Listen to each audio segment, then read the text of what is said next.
नमस्कार। आज हम बीएड द्वितीय वर्ष 8th paper knowledge and curriculum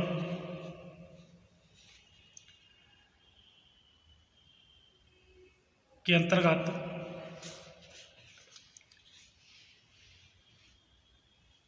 भारतीय संविधान में 4 आदर्श संवैधानिक मूल्य न्याय, स्वतंत्रता, समता और बंधुत्व का अध्ययन करेंगे। कल के व्याख्यान के अंतर्गत हमने न्याय, स्वतंत्रता का अध्ययन कर लिया था। उसी क्रम में हम समानता या इक्वलिटी का अध्ययन कर रहे थे। हमने समानता में जेफरसन, रूसो और जॉर्ज मेजन का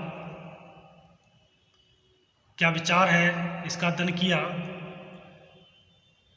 उसी क्रम को आगे बढ़ाते हुए वास्तव में हम सभी जानते हैं कि मानव जाति ना तो अपने जन्मजात गुणों व प्रतिभाओं के मामले में समान होती है और ना ही अभिप्रेरणा के मामले में, किंतु मानवीय, सामाजिक और जनतांत्रिक या डेमोक्रेटिक विचारधारा के अनुसार सभी मनुष्य समान रूप से समाज की जिम्मेदारी और परवाह के सुपात्र हैं। प्रसिद्ध दार्शनिक अरस्तु ने भी कहा है, the only stable state is the one in which all man are equal before the laws. किंतु शिक्षा के क्षेत्र में व्यक्तिगत भेदों, इंडिविजुअल डिफरेंसेस के यथार्थ को ध्यान में रखते हुए सभी के लिए समान शिक्षा अथवा समान पाठ्यक्रम की बात न करके सभी को शिक्षा के समान अवसर उपलब्ध कराने की बात कही जा सकती है, जो सर्वथा उचित ही है।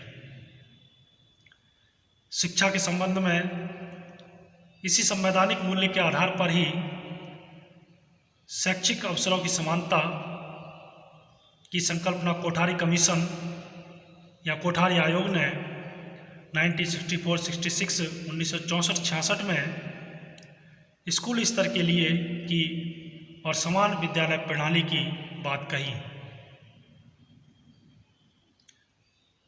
हमारी राष्ट्रीय शिक्षा नीति नेशनल एजुकेशन पॉलिसी 1986 में भी इसी संवैधानिक मूल्य के आधार पर एक निश्चित स्तर तक हर शिक्षार्थी को बिना किसी जाति पाति, धर्म, स्थान या लिंग भेद के लगभग एक जैसी अच्छी शिक्षा उपलब्ध कराने की घोषणा की थी। अगला आता है भ्रातृत्व, बंधुत्व या फ्रेटर्निटी। संविधान या कॉन्स्टिट्यूशन में निहित इस मूल्य द्वारा राष्ट्र की एकता व व्यक्ति की गरिमा को मान्यता दी गई है। स्वतंत्रता, समता और न्याय के मूल्य तो भारतीय संविधान, इंडियन कॉन्स्टिट्यूशन में निहित ही हैं, परंतु एक व्यक्ति की स्वतंत्रता दूसरे की स्वतंत्रता के बीच में रुकावट भी बन सकती है। तो इस दिशा में स्वतंत्रता का अधिकार अनुमन्य नहीं की जा सकती है। इसमें कोई संदेह नहीं है कि हमारे संविधान या कॉन्स्टिट्यूशन में व्यक्ति की मान मर्यादा को बहुत ऊंचा स्थान दिया गया है, किंतु यह राष्ट्र की एकता के बीच में रुकावट नहीं बनना चाहिए और इसके लिए यह आवश्यक है कि व्यक्ति की स्वतंत्रता पर कुछ सीमा तक अंकुश अवश्य होना चाहिए। तो ये थे भारतीय संविधान के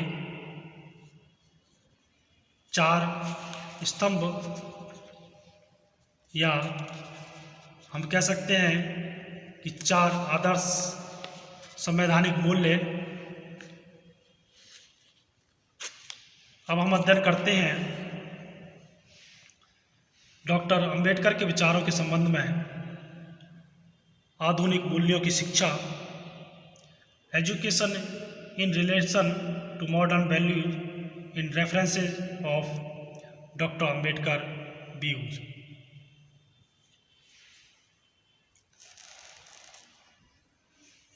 डॉक्टर अंबेडकर असमान शिक्षा नीति से बहुत दुखी थे।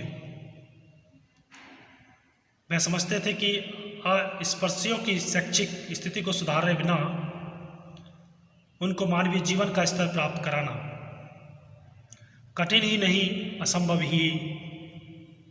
डॉक्टर अंबेडकर वैधानिक लड़ाई ही लड़ सकते थे जिसे उन्होंने जीवन भर विभिन्न अवसरों पर निर्भीकता के साथ लड़ा और आधुनिक मूल्यों के शरण में के संदर्भ में शिक्षा भेद की निंदनीय नीति का मुख्य विरोध किया और उसे समाप्त करने का अनुरोध भी किया।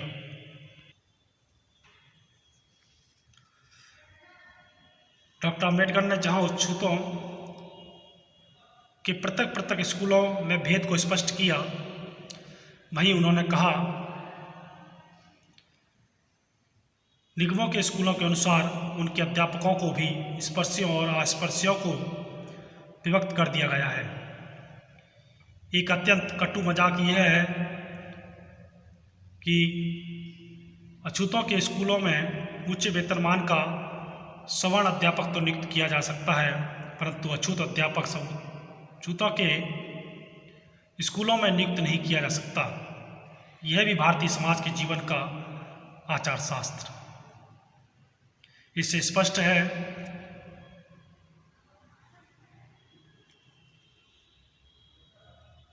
कि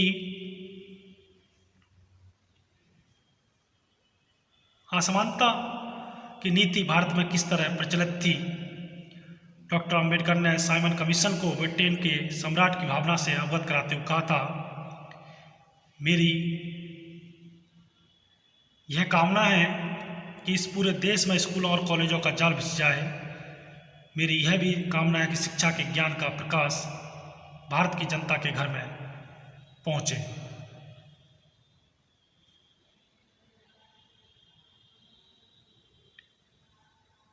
इन अनेक वाक्यों व प्रयासों के उपरांत भी अंग्रेजी सरकार शिक्षा की असमानता की खाई को पाट नहीं सकी थी।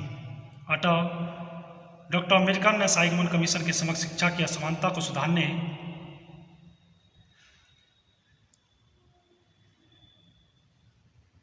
हेतु कुछ सुझाव भी रखे, जिसमें जब तक स्कूल बोर्डों को प्राथमिक शिक्षा का हस्तांतरण बंद नहीं किया जाता, तब तक आशंका है कि दलित वर्गों की शिक्षा के हित को भारी आघात लगा रहेगा।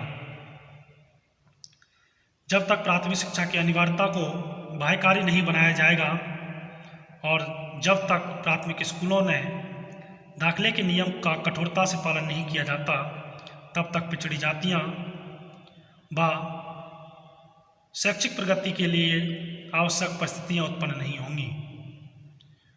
हंटर आयोग द्वारा जिस प्रकार की मुस्लिम शिक्षा की उन्नति के लिए सिफारिश की गई है, उसी प्रकार की सिफारिश अस्पृश्यों की शिक्षा हेतु की जाए।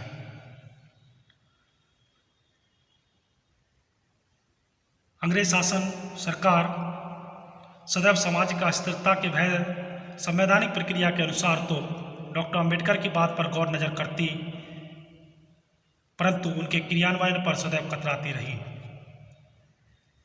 यह तथ्य दिसंबर 1942 में कनाडा के क्यूसे बैंक में मॉन्ट ट्रेम्बलम में आयोजित सम्मेलन में अंबेडकर द्वारा प्रस्तुत विचारों में दृष्टिगत हो रही है। डॉक्टर अंबेडकर के शैक्षिक लोकतंत्र की अवधारणा को परिस्थितियों बस उनके समसामयिक कुछ नेताओं और समाज सुधारकों में अस्वीकरण हो, इस कारण अंग्रेज सरकार पर और जाति व्यवस्था के पक्षधरों पर दबाव न बन सका, परंतु अंत में भारत सरकार ने समान शिक्षा नीति के सिद्धांतों को अपनाकर वैधानिक स्वरूप प्रदान किया। अब जानते हैं शिक्षा की अपरिहार्यता। डॉक्टर अंबेडकर समाज को अज्ञानता के अंधकार को द्रोहित करने के लिए सबसे कारगर उपाय शिक्षा को या एजुकेशन को मानते हैं। उनका कहना है कि शिक्षा वह प्रकाश पुंज है जो समाज से अज्ञान रूपता रूपी घनघोर तिमिर को थोड़े ही समय से समाप्त करने की क्षमता रखता है। डॉक्टर अम्बेडकर शिक्षा या एजुकेशन की अपरिहार्यता पर बल देते हुए उसके सभी द्वार को खुले रहने की वकालत जीवन भर करते रहे। उनके अनुसार अशिक्षा व अज्ञानता दुख की जड़ है और जो लोग अशिक्षित हैं या होते हैं वे पशु के समान समझे जाते हैं। अतः उन्होंने संपूर्ण समाज को शिक्षित करने की अपरिहार्यता पर विशेष बल दिया।